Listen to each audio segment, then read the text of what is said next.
Hey, welcome in. Well, the ongoing saga of the acrimony between Elon Musk and the Twitter board as he's buying the company continues. This story really refuses to go quiet. Here's the headline: Twitter reverses course, complying with Elon Musk's demands for transparency. And that stems from this. Elon Musk demands answers about fake Twitter accounts, threatens to exercise right to cancel deal. So Elon Musk has been demanding data that he can analyze to see what exactly is going on, because that obviously affects the cost of doing business with Twitter, running Twitter ads, and could be inflating the value of the company. Not to mention, dirty tricks like inflating certain accounts that maybe have a message that Twitter likes, making them look more popular and their message to be more popular than maybe it really is. But anyway, let's get into this. Twitter's board of directors reportedly now plans to comply with a demand from Elon Musk to turn over internal data after Musk threatened to terminate his $44 billion purchase of the company for refusing to provide details related to how many bot accounts are on the platform. In other words, they've got something to hide.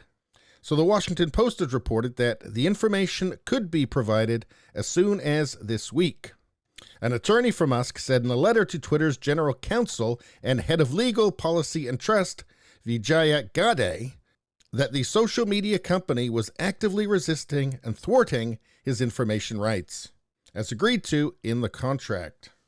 And you might remember her from that Joe Rogan episode with Tim Pool, where she was, to my mind, quite evasive and not really forthcoming, as well as being obviously biased towards leftist concerns about things like gender ideology. But anyway, the letter to her continued, "This is a clear material breach of Twitter's obligations under the merger agreement, and Mr. Musk reserves all rights resulting therefrom, including his right not to consummate the transaction and his right to terminate the merger agreement."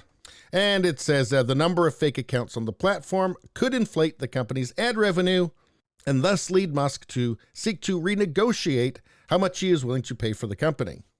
And as it turns out, Musk is not an idiot. So if he sees something, there's probably something there.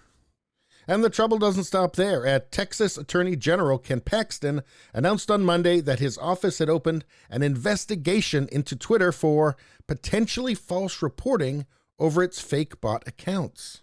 Paxton said in a press release that the investigation centers on discovering whether Twitter has violated the Texas Deceptive Trade Practices Act. So they might as well hand over the information to Elon Musk, because one way or another, it's going to be coming out. So Paxton's office released a statement. I'll read a couple excerpts from it. Bot accounts can not only reduce the quality of users' experience on the platform, but may also inflate the value of the company and the cost of doing business with it, thus directly harming Texas consumers and businesses. So if they're not telling the truth about how many bots they have, well, that's fraud. That's just straight up fraud. Here it says, Twitter has received intense scrutiny in recent weeks over claiming in its financial regulatory filings that fewer than 5% of all users are bots, when they may in fact comprise as much as 20% or more. The difference could dramatically affect the cost to Texas consumers and businesses who transact with Twitter, and also how much Elon ends up paying for the thing. And if in fact that bots are 20% of the Twitter base, 1 in 5 are bots, that's astounding. And I would say extremely damaging to Twitter's brand. Not to mention extremely legally actionable, maybe like a class action suit for people who've spent money on Twitter. So there you have it. Twitter's reversed course. They're going to comply with Elon Musk's demands for transparency. Now, whether they actually give him everything that he wants or not, I'm not so sure that they will. I'm not so sure that this is quite over yet. Anyway, please subscribe, like, and share. Sharing really helps me out. That makes a big difference. Really notice it on the channel. Thanks a lot. I'll see you next time.